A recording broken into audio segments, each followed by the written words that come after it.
délivré. Amen. Il a donné sa propre vie pour toi. Amen. Si tu le veux, si tu aimes Jésus, acclamez, poussez les cris de joie. Gloire à Jésus. Gloire, gloire, gloire. Gloire à l'arbre de vie. Gloire à Jésus. Gloire au Seigneur, gloire au Tout-Puissant. Alléluia. Amen.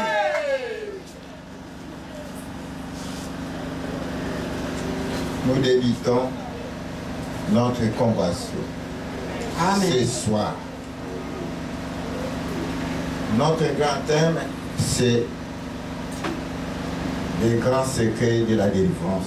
Amen. Mais pour aujourd'hui, nous allons prendre un sous-thème de la douleur. Amen. Ce sous-thème est intitulé Les origines de l'idolâtrie. Ce qui se fait ici au Bétilier, sur ma boue, Gloire à Jésus. Gloire, gloire, gloire. Gloire à l'agneau. acclamez très fort. Amen. Acclamez. Gloire à Jésus. Les origines de l'idolâtrie. Amen. La fausse croyance. Tobeteliye sur ma boue, Petofani na kombo ya Yesu. Gloire à Jésus. Amen. Amen. Na kati ya convention na kozala vraiment bilingue, pour mélanger les deux à la fois. Sika oyo tokoki koloba lingala tolobi na français, sika oyo tokoki koloba lingala tolobi na lingala. Amen. Pour une bonne compréhension. Je crois que Jésus parlait en araméen. Amen. Hein? Araméen. Il était juif, mais il a la langue araméenne. Il a une langue de lingala awa. Il y a un peu de biso. Pour comprendre le message en Zambé et s'engagner biso to traduire pour une bonne compréhension. Amen. Les origines de l'idolâtrie. Ce qui m'a dit les origines du péché, dans comment on a vraiment toqué, peut-être qu'on touché, toqué la page nous sous, pour les deux bandes peut-être idolâtrie.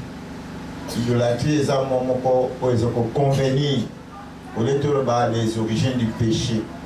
L'idolâtrie, ils ont convenu. Pourquoi? C'est parce que ils ont acceptation. Il y a un principe moko, oyo. Moto assez confiant qui nango apprécie un espoir peut accueillir na acte. Alléluia.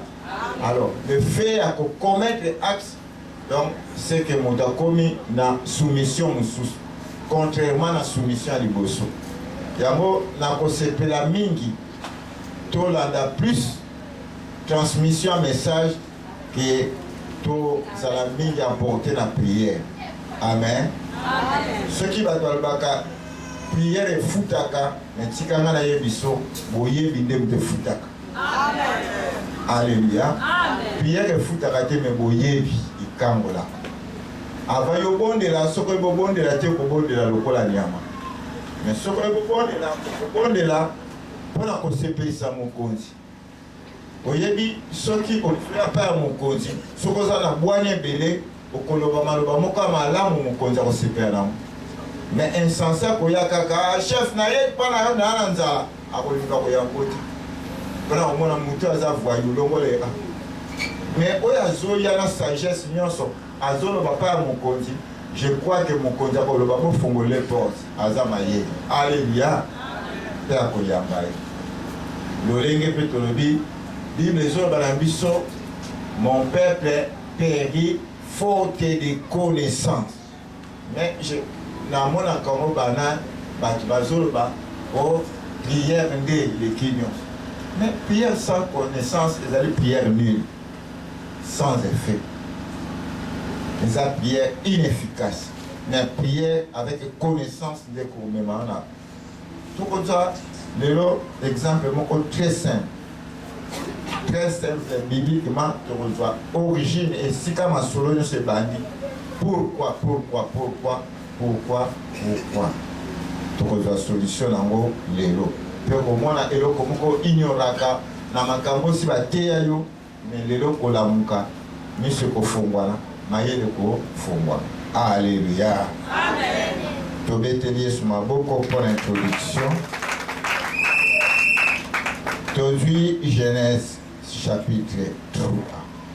Esika makambo nyonso ebebaki. Genèse chapitre 3. Lecteur na biso kotangela biso du premier verset. Mais tokokoba mpona kozwa Genèse 3 mobimba. Je crois que bateau basalaka sera comme na aloki licence ya théologie a comme nani bakoma kozwa chaque livre oyeba kosala synthèse na. Amen. Donc chaque livre biblique il faut yeba ndenge nini ya kolobela. Il faut yeba kosala mwa briefing po batala soko za capable. Mais awa eza théologie te, eza plus sur révélation. Amen. Totelemi mpona kopesa liba nzambe limemia. Totelemi. Genèse chapitre 3, les premiers versets au 10e, j'ai lu au nom de Jésus. Le serpent était le plus rusé de tous les animaux des champs que l'Éternel Dieu avait fait. Il dit à la femme, Dieu a-t-il réellement dit, vous ne mangerez pas de tous les arbres du jardin? La femme répondit au serpent, nous mangeons du fruit des arbres du jardin. Mais quant au fruit de l'arbre qui est au milieu du jardin, Dieu a dit, vous n'en mangerez point et vous n'y toucherez point, de peur que vous ne mouriez. Alors le serpent dit à la femme, vous ne mourrez point. Mais Dieu sait que les jours où vous en mangerez, vos yeux s'ouvriront et que vous serez comme des dieux, connaissant le bien et le mal. La femme vit que l'arbre était bon à manger et agréable à la vue, et qu'il était précieux pour ouvrir l'intelligence. Elle prit de son fruit, et en mangeant, elle en donna aussi à son mari, qui était auprès d'elle, et il en mangea. Les yeux de l'un et de l'autre s'ouvrirent. Ils connurent qu'ils étaient nus, et ayant cousu des feuilles de figuier, ils s'enfirent des ceintures. Alors, ils attendirent la voix de l'Éternel Dieu, qui parcourait le jardin vers le soir. Et l'homme et sa femme se cachèrent loin de la face de l'Éternel Dieu, au milieu des arbres du jardin. Mais l'Éternel Dieu appela l'homme et lui dit, où es-tu? 10e verset, il répondit, j'ai entendu ta voix dans le jardin et j'ai eu peur parce que je suis nu et je me suis caché. Parole du Seigneur. Amen. Alléluia. Soki vraiment aux un mouvement au pépi, soki aux attentifs au pépi, le boko. Yesu azwa lokumu. Amen. Bible lobi na biso, les serpents étaient les plus rusés de tous les animaux des champs que l'Éternel Dieu avait fait. Nzambe asalaka banyama. Nyama ngo oyo azaki vraiment na kanda makasi. Azaki na kanza makasi, ezaki nyoka. Alors nyoka tomoni tozo ba nyoka. Mais ali esprit s'est manifesté dans forme. Amen. L'esprit qui se manifeste par une forme animale. Alors, ce qui esprit wana, oyo, Satan a utilisé parce que atalaki dès la création, nyama oyo azaki plus colérique, plus d'agitation, plus brutal, ezaki serpent. Donc on mord facilement. Alors, caractéristique wana, yango ezali caractéristique ya la bête. Ce qui tozolo balelo, tozala marqué parce que tokomi na Yesu. En tout cas, c'est regrettable pour moi. On a monté un zolo wana.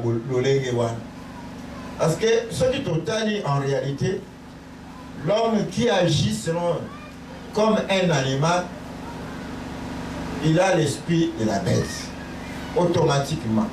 Pourquoi? Parce que sa façon d'agir montre réellement qu'il est vraiment, qu'il a cette marque de la bête. Pour monter dans la bête, c'était à quoi agir le lengue à Bomoto, n'a pas fouillé de l'esprit de Dieu. Mais awa, ils allaient fouiller Moussousou de Salamaki awa. Na kozo na okenemba mba moté na zozo na précision. Na ngeli na bakiselo comment pona au fongwa. Alors, choix à Satan a préféré qu'il a image à la bête na marque ya serpent.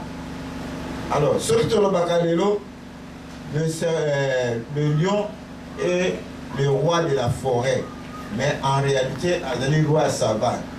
Alléluia. Roi de la forêt, c'est le léopard. Alors, ce qui dit roi de la forêt, c'est le lion. Par rapport à l'identité, il y a Zalinango, et il y a force. Alors, ce qui, totalement spirituellement, lion a le roi de la forêt. Parce que bateau lion a représenté puissance pour l'équilibre colo, il y a la bête. Mais la bête, moto attaque au don dans l'école, la bête spirituellement est un serpent. Alléluia. Ce qui te dit, passage aujourd'hui, Ésaïe 27, verset 1er. La Bible déclare: l'Éternel sort de sa demeure pour punir les léviathans serpents fouillards, les léviathans serpents tortués. Et les monstres de la mer, l'Éternel les tuera.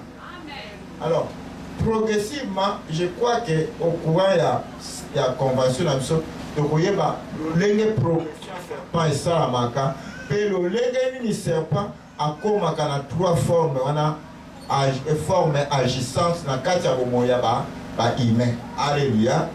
Alors, ce qui te dit que précisément le serpent sans pour autant te rendre compte que Aza pour agir. Et Seigneur l'aime surtout à la prida.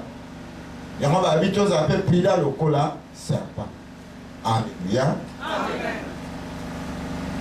Alors, il dit à la femme ce serpent: Dieu a-t-il réellement dit, vous ne mangerez pas de tous les arbres du jardin? Non? Dans le jardin, il y a un arbre fruitier, il y a un arbre naturel. La femme répondit au serpent: nous mangeons du fruit des arbres du jardin. Mais quant au fruit de l'arbre qui est au milieu du jardin, Dieu a dit: vous n'en mangerez point et vous ne toucherez point de peur que vous ne mouriez. Alléluia. Amen. Mais quant au fruit de l'arbre,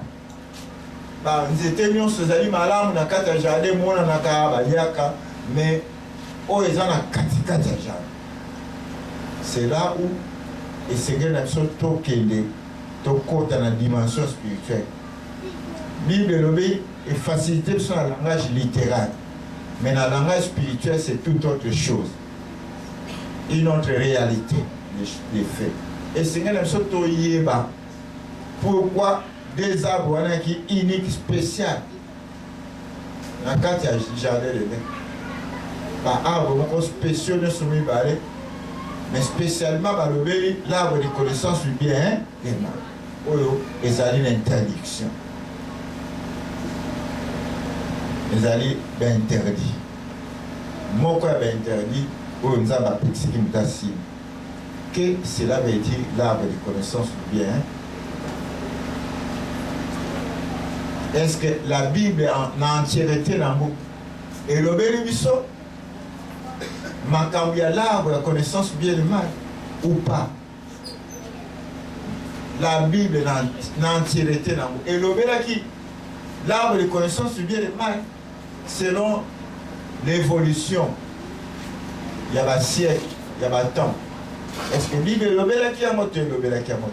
elobelaki ezaka esukaki wana te mais continuaki nzambe mpe adémontraki l'arbre de connaissance bien et mal pendant l'évolution à temps na basiècle nzambe alakisaki mais tokozwa yango presque soki tokokoma na suka na koexplike pourquoi l'arbre de connaissance bien et mal ezalaki appliqué na ancienne alliance. Alléluia. Alors nzambe alingaki alakisa bongo mpona a révéler mutu alakisa ye cause ya malédiction, cause ya échec, cause ya condamnation ya bomoi na ye. C'est là où lorsque l'homme applique l'ancienne alliance akoyeba kososola ke naza na l'arbre de connaissance du bien et du mal. Amen. Tobete Yesu babo. Gloire à Jésus. Gloire. Alors le serpent dit à la femme, vous ne mourrez point, mais Dieu sait que le jour où vous en mangerez, vos yeux s'ouvriront. Vous savez, hein? Plonger dans la connaissance s'ouvriront et que vous serez comme de Dieu, connaissant le bien et le mal. Le jour où vous en mangerez, vos yeux s'ouvriront et que vous serez comme de Dieu. Que c'est mon doigt à dire comme le Nzambe. Vous n'avez pas comme le Nzambe. Mais pourquoi est-ce que la vie naturellement de sa manière, façon où il y a pour transmettre facilement message au fil du temps, tu vas découvrir réellement par les révélations comment Nzambe va s'exprimer. Makambi ya Nzambe lelo tozotanga yango tozokotanga na Bible tozorapporter kaka textuellement lolenge lobani. Ce n'est pas ça la connaissance de Dieu. Ce n'est pas ça. Nous devons changer. Bato bazokanga bazoleka ba télévision bazoloba quoi que ce soit. Mais tikanga na yebiso maloba ya Nzambe même dans l'Ancien Testament même dans le Nouveau Testament faut kuta na mozindo. Bato faut mutuna bango sala pasi. Là tant mutuna zo sala pasi na penser pendant réfléchir, c'est là où la connaissance de l'esprit commence. C'est là l'homme est devenu maintenant le temple de Dieu. Mais ceux qui mutuna yo na facilité pour karaté ozaka lokwa kwa mosali boy. Na kofuka makana bondeli okutikali koyeba okoyeba pe Nzambe. Parce que Nzambe ça au-delà va penser à ba. Au-delà de réflexion na yo Nzambe bandi. Ceux qui y atteignent albi na ko peso supériorité li colère à la nation, li colère à peuple, li colère à l'âme. Donc à ko peso supériorité li colère à la chefferie non so. Au besoin supériorité du colère à sage peu intelligent au monde. Sauf qu'il y a 1 Corinthiens chapitre 2 au moment. Amen. Donc connaissance awa bazolo belaso mokolo yo ko liambu mawana mayele na yo e ko foma na ko koma lokola Nzambe. Nzambe arbaki na moto. Voici faisons l'homme à notre image selon notre qu'il domine sur la terre et qu'il assujettit. Multipliez et remplissez. Multipliez et remplissez. Donc, ça m'a bien exposé dans Nzambe pour accompagner la nature et non devant les esprits les mondes spirituels. Alléluia. Devant les surnaturels, les choses spirituelles, mon toazaki n'a pouvoir te. Asukaika na nature. Mais nous avons attaqué l'esprit pour attendre ça. Attendre ça pour aller gérer mon qui. Mais ça qui va premier pas. Nous avons une introduction pour introduire nous avons la ligne à Mokola. Nous avons préparé la chose spirituelle, mais c'est là qui aille gérer. Père à la soumis. Pas un Nzambe. Alléluia. La souka conclusion de Nakoye Bisayo. Nakoye Bisayo. pour nanini nzambe atikaki pe arbre de connaissance du bien et le mal les a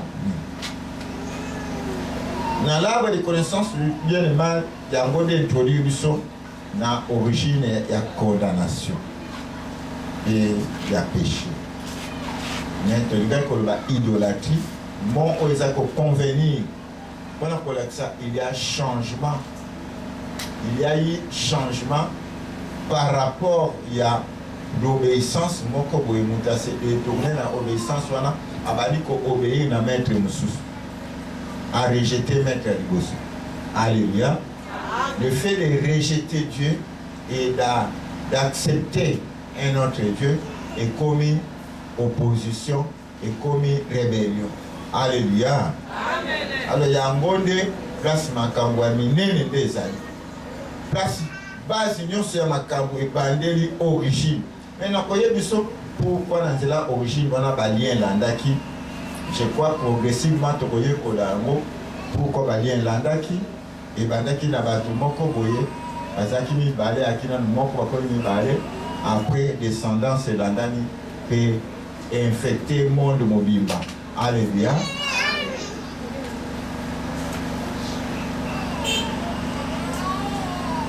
La femme vit que l'arbre était bon à manger et agréable à la vie et qu'il était précieux pour ouvrir l'intelligence dans la caca. Aujourd'hui, elle m'a l'action le corps physiquement, nous étions aux malamu de mon abamanga moufoudé. Amen, hein? Mais en réalité, en beauté.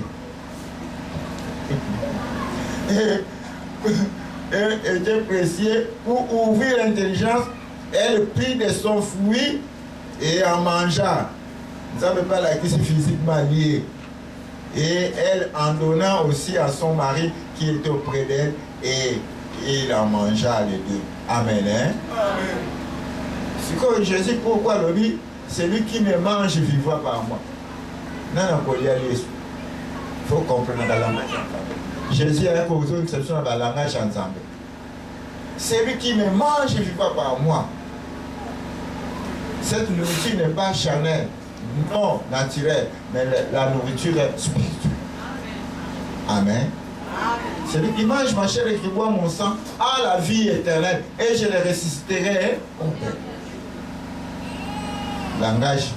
Yes, mutu alingi nyanza ndoki oto ni ntoli nzoto na lolenge pe nzamba lobaki na debi soki omoni oliembu mawana okomona etumbo koyela. Alors après avoir mangé l'arbre de connaissance du bien et du mal, le fruit de l'arbre de connaissance du bien et du mal, les yeux de l'un et de l'autre s'ouvrirent et qu'ils étaient nus et ayant cousu les feuilles de figuier, ils s'enfuiraient des ceintures. Feuilles de figuier. Lingwanda, a vu les kasa, yamba kaso ya kamila ya zamba, akati, asali mwa singala nzete akangi kasa, a crocheté yango, pe komi sous-vêtement. Alléluia. Maintenant, sous-vêtement, on attend par mon ami Bazaki nu, dans la paix Jésus na croix. Makambo eza ebele ya kolobela awa mais soki okozala na biso elongo pendant 6 jours oyo okoyoka makambo mosusu nano oyoka te na oyo ekulusu ekoyoka yango. Amen. En détail soki balobaka nzete batamba kwa batambola en détail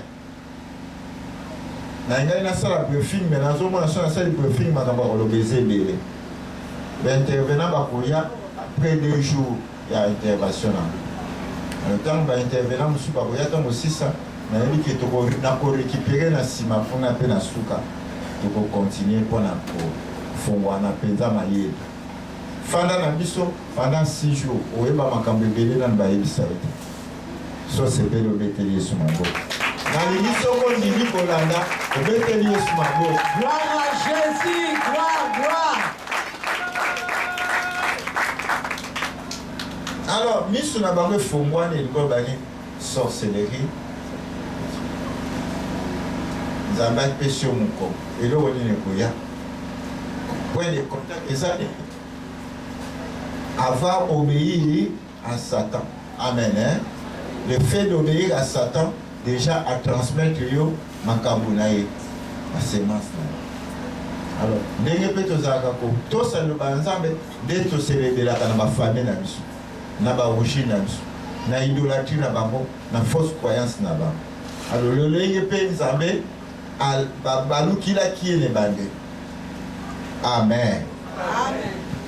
Alors il entendit la voix de l'Éternel Dieu qui parcourait les jardins vers le soir, donc vers le soir.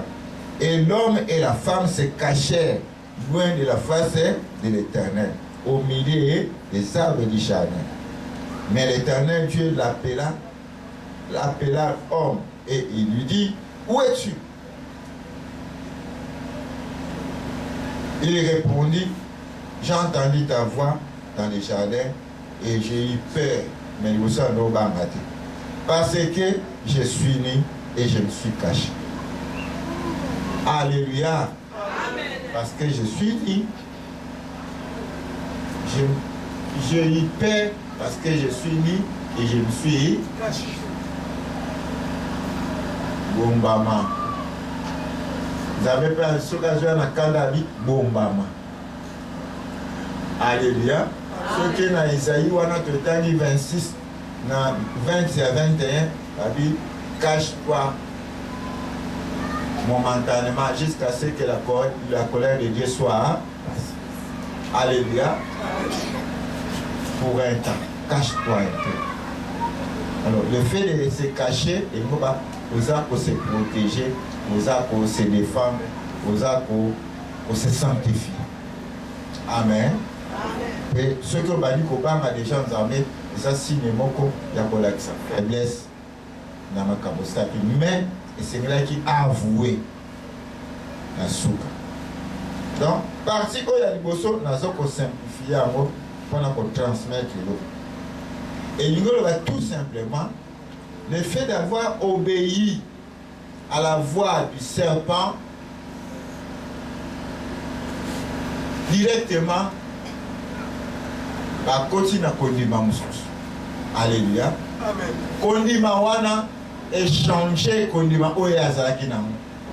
Soki oboyi koyoka mibeko oyo maître mususu alobi na yo. Oboyi yango sundoli yango kezwa maître mususu engoloba okomi rebelle. Siko okomi esclave ya mutu wana. Ozaki esclave ya muninga oyo azalaki liboso maître na yo. Olongwe o adopté maître mususu comme esclave à Moutouane. Alors, Owana azali plus méchant, azali plus risé à Osala Nini à détruire. Alléluia. Le serpent était l'animal le plus risé de tous les animaux. Mais, dans le côté musika, musino, sur la macabara, ça serpente, parce que, et on va retrouver dans un moment où, na limina keleno na macabeza na moi pété. Moi, ma casse me pété. Amen. Amen. Sous serpent, pourquoi? Pourquoi yo zali nanga yo tozo masuna serpent. Alléluia. Amen. Alors, yango le fait à obéir par serpent a lié déjà mou. Amen.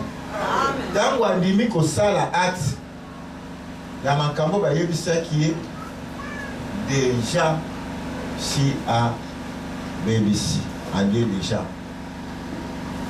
Moumamba liya ki amobo ete. Atanda balobi awa baye ake kodwa pe soko lingo ye ba ke zali bongo te za naturellement te okoye ba ke balobi il a mangé et donna aussi à son mari qui était auprès. Hein? Yamote siko na yebisu soki ngai na manga na lié yo yeba te ke tamba zolo balanga pona lia manga yo zawana ko yoka te e bongo pwani ada yoka te ye muta yoba ni makamba mo bien bien zamba ebisa ke ko lia te ko meka te mais moi si ayoka kaka tamba minisa mo panzi ayoki kaka mobile azo relater makambo zamba lobaki apto za ngide quoi soko limbu mawana nguzama mabe mais comment mobali afani wana mwasi bazokosa ye ya yeba te. Nous sommes comme un mystère. Alléluia. Bon, pourquoi comme un mystère? c'est parce que nzambe alingi révéler biso tantôt soki boza mwasi na mobali diable akoki koya aconvaincre mwasi mais mobali mwasi akwei mobali atikali comme mpe akokosa mobali mwasi atikali donc okonza likolo mpona kokota sali ezali un amen. Mais ceux qui osent influencer, ont tombé l'influence ya moninga oyo aza pembeni na yo, c'est que yo po kwei okomo tambo elongo moko na nzela oyo ya mabe. Yango to baloko mona ba ancêtre na biso na ba parents na biso baleka badoza souvent ceux qui mobile aza qui document peut faire job. Alléluia. Amen. Pour la contamination, transmission à sorcier. De même que Jésus a transmettre le biso, a transmettre le biso divinité là. Amen. Que bête lié sous ma bouche. Gloire. Péché, liboso et côte à cananzela acceptation. Alors ceux qui ont balou qui nous avaient, il y a mananza balou barapé, babengango adultère spirituel. Déjà au commettre adultère parce que muto azaki pour na yo au sundoli auquel soit fait pour mususu au cause sali adultère spirituel à cause acceptation à message et au tie foi dans message one le fait d'accomplir quelque chose des actes par rapport à message ba pesio déjà au sali nini au sali adultère. Parce que bilei wana engolo ba foza la soumis ou soumise na bilo na kambo ba pesi. Alors la foi ce qui est zangi aux alipé na kati ya libala banata. Ya wana la meilleure façon de vivre Christ, il faut marcher dans la foi. Il faut même dans la prière, dans les prières, il faut avoir la foi. Ce qui foi na marche na yo chrétien exact déjà ont échoué. Mais le fait de marcher dans la foi, les alipés, comment que ça semble tout difficile, à cause de quoi? À cause, il y a pour parler de la foi, mais les actes que tu commets chaque jour, les alipés actes, il y a loi. Mon tout le monde ça comprend les gars. Au lieu de ça, la foi, réellement, nous les sous-entendre que dans la foi, mais les actes que tu commets chaque jour, tu les commets par rapport à la loi. Place erreur mounene à l'église ça. Mélangeons la Bible dans l'entièreté nango, mais toujours ça va tout erreur grave. Et là que Paul a télémé la carte, Thomas Paul. Si le lot nous a organisé. Les oiseaux se contemplaient dans le temps mingi, mais le temps où pamba bozo pour qu'on fasse des base. L'église jamais en aucun cas a que le temps là la loi, c'est le temps de la foi. Parce que l'église est fondée après la Pentecôte. Avant la Pentecôte, il n'existait pas l'église. Amen. Hein? Vous avez ma communauté, ma association, ma pays, mon commun, ça m'a connu, ça va nous pécher contre les gars, frapper, mais beaucoup de gens la nation nous soutient dans un mais tant l'église, même tant que vie publique à Jésus, c'est là qui l'église non est fondée, qui fondée. Amen. Même si on a l'évangile, en soi, l'évangile, les autres annoncé, ils sauté que et nos colonnes l'église de Salami, il y a Jésus à la pierre angulaire. À la pierre à fondement.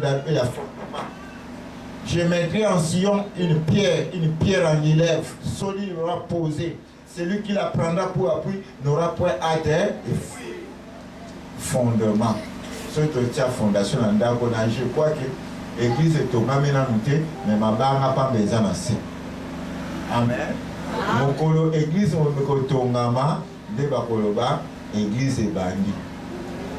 Est-ce que vous avez c'est mokolo bakosala mokolo na bomona yo kolata manangu ya nzambe ye moko Saint-Esprit de kamba yo de mokolo na église ebandi.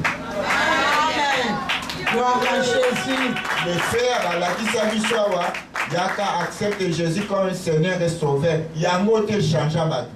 Le fait d'aller être baptisé dans les rivières, dans les fleuves, ce n'est pas ça qui fait que l'homme est sauvé. Ce n'est pas ça. Ce baptême est allé différemment du baptême enseigné. Le vrai baptême, c'est en sa mort et en sa résurrection. Gloire,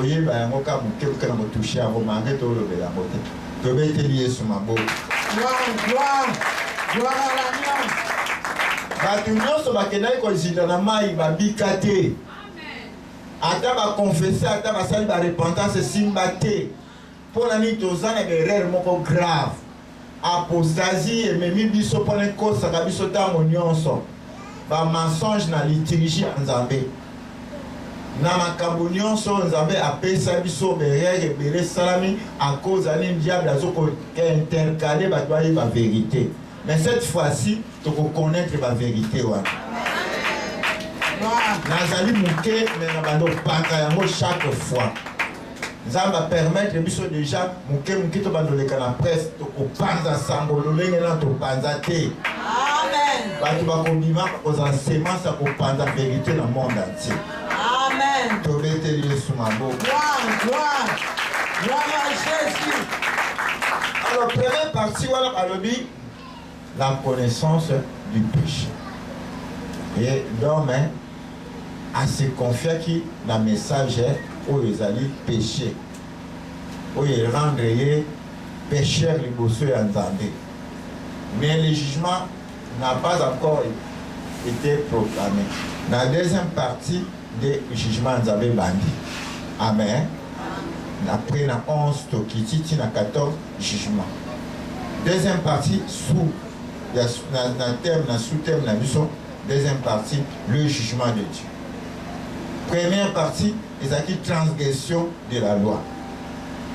Amen. Partie aujourd'hui, les acquis transgression de la loi. Nous avons le que ça la beauté, transgression de la loi. Deuxième partie, c'est le jugement de Dieu. Le jugement, et bandit na miso awana. Na nzamba bali kotambisa bango na 11e verset. Et l'Éternel Dieu dit, qui t'a appris que tu es nana la question que ça mutakala. Et est-ce que tu as mangé de l'arbre dont je t'avais défendu de manger? Alléluia. Amen. A comme que ça va me poser une question. Il y a aucune défense à mon tour. L'homme répondit, la femme que tu as mise auprès de moi m'a donné de l'arbre et j'en ai mangé. Moi, si au tchèque pembé, moi, si il y a même que tchèque toyom, tu as dit la pose à moi si. Tu comprends, il y a personne c'est bon. Au commis quoi acquise sur moi si. Le baquet au liaki. Yeba koyeba izalaka na manière kolobela kanzambe. Ko banzambe te au moins te janga ikutu na sala ngelo ko boete longola yango. Amen. Si tu as se justifier, le baka naza coupable. Le baka naza coupable. Naza coupable. Naza coupable. Kandeye. Naza coupable. Alléluia. Amen. Surtout quand ils vont continuer à ta lobby. Amen. Hein? Amen. C'est que tout ça est. Naza coupable. Alors, à se défendre, moi, je sais qui peut bien. L'Éternel Dieu dit au serpent, pardon, dit à la femme, pourquoi as-tu fait cela? La femme répondit, le serpent m'a séduite et j'en ai mangé. Il est allé à Fundi Nyoka. Nyoka n'est pas salué. Et l'Éternel dit au serpent, à qu'est-ce qu'on pas à serpent? Puisque tu as fait cela, tu seras maudit entre tous les bétails et entre tous les animaux de champ. Tu marcheras sur ton ventre et tu mangeras de la poussière tous les jours de ta vie. Punition, Nzambe a pesi nanu, abanina na nyoka mtabandaki na centre makamba kokosi. Lokola serpent, Satan a l'attaqué nyoka, nyoka zagine kutamba na 4 pattes, lokola bamonstre ya kala boye babengama ba dinosaure andotambola ndenge wana mbala moko makolelo boye komi sikoyo sikoyo akolia poussière nzambe alingi olobani ekomi mystère. Amen. Akolia yo yo moto komi esclave na ye ozalaki tire na mabele soki tokiti awa je mettrai l'inimitié entre toi et la femme entre ta postérité et sa postérité. Celle-ci t'écrasera la tête et tu lui blesseras les talons. Ce que je dis, nakonyata mutu ba bisa. Nyata kya mukoni. Nyata mikoni so konyokola makono pamba kokoya te okufati. Mais Lucas onyata na connaissance sa parole. Amen. Gloire à Jésus. Satan écrasé. Amen. C'est la connaissance qui écrase. L'obéissance, la manière de vivre, ta façon de vivre sur terre par rapport à l'évangile, par rapport aux épîtres aussi. Amen. Quand les autres épîtres, les épîtres sont des conseils. Conseils à la chrétien. Actes des apôtres, après avoir posé des fondements par Jésus, à Salinini, à la qui va fondement à le Saint-Esprit. Personne ne peut avoir le Saint-Esprit en lui, sauf qui a l'écrit l'évangile. Parce que même Jean-Baptiste, Nazadi n'était aussi basoulienne. Et comme Mayelo Azara Monga, écoute à ta mon ken à Bokoka, Mayelo Ayen à Moya Moko Sabatu Bokonzi, tu vas te dire ce matin.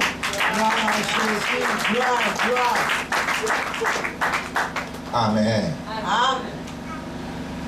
Ce qu'on ils produiront à l'homme. L'Éternel dit alors, puisque tu as écouté la voix de ta femme et que tu as mangé des arbres au sujet duquel je t'avais donné cet ordre, tu n'en mangeras point. Le sol sera maudit à cause de toi. C'est à force de peine que tu en tireras ta nourriture tous les jours de ta vie. Il te produira des épines et des ronces et tu mangeras de l'herbe des champs. C'est à la sueur de ton visage que tu mangeras du pain jusqu'à ce que tu retournes dans la terre d'où tu as été pris, car tu es poussière et tu retourneras dans la poussière et le serpent te mangera. Alléluia! Alléluia! Parce que tu es poussière, le serpent te mangera. Tu es la nourriture du serpent. Origine de la condamnation. L'origine de la sorcellerie. Le totem manata. Hein? Ce qu'on dit mieux au pépi. Et comme il veut. Le totem manata. Ah, bon, le bâton. Oui, papa. Combien de personnes vont pépa? Tombe la cale au beaucoup. Vous êtes bien, tu continues le lobby, hein? Mais le lobby, tu as su tes mots sur ces dates. Tu continues à. Le lobby, tu continues, tu reçois Genèse chapitre 4, 2000 péchés en Kotaki, la base Yango, en sinon que tu vas aller garer le sang. Tu reçois Genèse chapitre 4, chapitre 6. Amen. Oye ba place polygamie bani. Amen hein. Vous avez passé bébé. Satan tabanda kanzambe. Alors yango nde zaki lié na ba. Vous avez lobby yango. Mais si ko to bonde la parce que vous allez nourriture hein. Le bana mozasu nourriture à nyokati. Nyoka bando sulia yo aussi longtemps ba oye ba Yesu te okokamola mate nyoka bando lia yo. Au moins allié matrice na yo allié mukongo na yo allié parti moko esimbaka te des fois bando koli des fois netikala libela bato mosusu bazalaka stérile bayebaka te baliaka semence na bango ekenda. Amen. Bamosusu bayebaka te makambo yosala si balongola lipambo ene ya bomba moto azokontrole akosala tout mpo na yo oza esclave na ye oza privé na droit ya vie na ye parce que ozodépendre na ye c'est là où origine ya condamnation ebali mais nako topesi nzambe merci remercier Jésus remercier Dieu prie lobana nzambe merci na oyo nayoki lelo owela yango te parceke koya owela no te soki olingi lobi oyo kokoyoka lisusu ya bien ebanda okola malemi toza presse te yebisa ye merci na oyo olakisi nga nalie pain de vie me nalingi namela susu vin na yo epui na suka nabika miracle amen banda kotombola maboko banda kopambola nzambe pesi papa na lola éternel Dieu oyo totondi yo mpona kolingo na yo sikopelisa na bomoi na biso yesi biso liloba ya solo oyo etalisi biso baréalité lolenge nini idolâtrie ekotaki lolenge nini origine ya péché ekanga biso à cause ya désobéissance ya transgression de la loi. Papa merci papa tolobi merci mpona liloba na yo mpe liloba na yo ezali bomoi eye kofungola makambo ezalaki ya kokanga ekoka kolo totondi yo tozongisi matondi epai na yo na kombo na Yesu. Merci Seigneur Jésus-Christ. Merci. Tobeteli Yesu maboko. Gloire à Jésus. Gloire à l'agneau. Gloire au Saint-Saint. Seigneur merci. Amen. Amen. Yoka message